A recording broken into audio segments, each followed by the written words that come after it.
आप सभी के अंदर विराजमान मेरे परम पिता परमात्मा को मेरा कोटि कोटि नमन।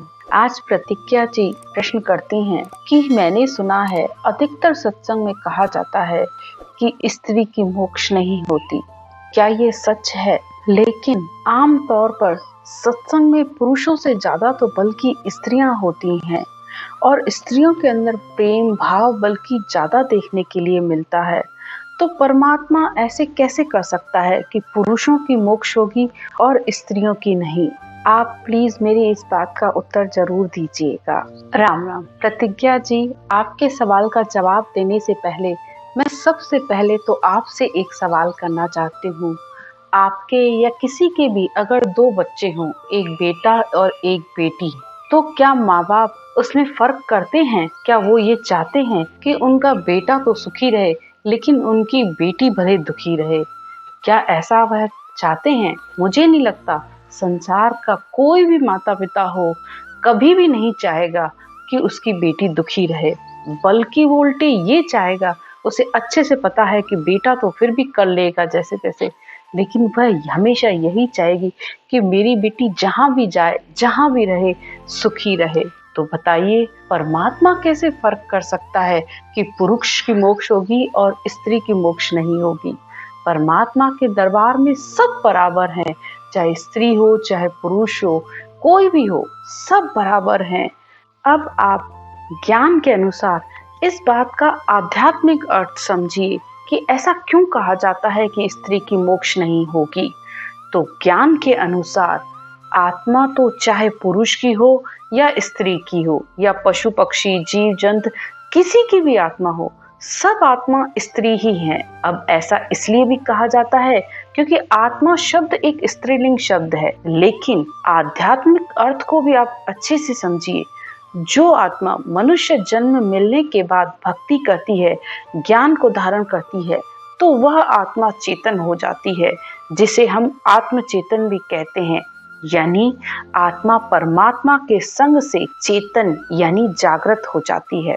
आत्मा स्त्री से पुरुष रूप यानी चेतन होने पर आत्मा का स्त्रीपना छूट जाता है और वह पुरुष रूप हो जाती है। तब उसके अंदर का डर संशय सब खत्म हो जाता है। तो जो आत्मा स्त्री से पुरुष रूप हो गई, परमात्म रूप हो गई, तो फिर उसका स्त्रीपना कहाँ रहा? यहाँ स्त्री आत्मा के लिए कहा गया है, लेकिन बहुत से लोग इस बात का अर्थ समझते नहीं हैं और वे संसार में स्त्री के ऊपर ले जाते हैं कि स्त्री की मोक्ष नहीं होगी। भाई क्यों नहीं होगी? जब परमात्मा ने सबको स्त्री और पुरुष सारे संसार को वह बनाने वाला परमात्मा है, जब परमात्मा ने बनाने में भेद नहीं किया, तो हम संसारी या ज्ञानी इस बात को कैसे कह देते हैं? अगर उसकी मोक्ष नहीं होती तो परमात्मा उसे बनाते ही क्यों? क्या जरूरत थी परमात्मा को? लेकिन आप एक बात हमेशा याद रखिए, इस सृष्टि का निर्माण बिना स्त्री के हो ही नहीं सकता। शक्ति के द्वारा ही इस सृष्टि का निर्माण हुआ है। तो संसार में इस सृष्टि को जलाने के लिए जितनी पुरुष की जरूरत है उतनी ही स्त्री की भी जरूरत है। इस बात को बताने की जरूरत नहीं है। तो इसलिए आप अपने मन से इस संशय को निकाल दीजिए कि स्त्री की मोक्ष नहीं होती है। आप एक उदाहरण से समझिए। एक लड़की जब घर से अकेली बाहर जाती है तो उसके अंदर हमेशा एक डर बना रहता है, लेकिन जब अपने भाई या पिता के साथ होती है तो क्या उसे किसी तरीके का डर होता है? नहीं, बिल्कुल नहीं। इसी तरह जो आत्मा परमात्मा रूपी धुन का संग करती है, अगर उसके साथ हर समय है तो फिर वह कभी अकेली नहीं होती, क्योंकि वह खुद परमात्मा का स्वरूप है। और जिसके साथ परमात्मा है तो वह स्त्री कैसे हुआ? उसे किस बात का डर? तो बताइए, जो इस पूरी सृष्टि को चला रहा है उसके संग होने से स्त्री की मोक्ष नहीं होगी? ये तो संभव ही नहीं है।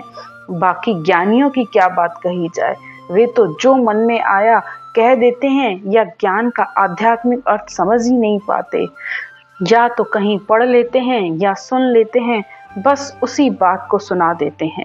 भाई परमात्मा के दरबार में सब बराबर है, कोई भी कम या ज्यादा नहीं होता है। सब आत्माओं में वह परमात्मा रम रहा है।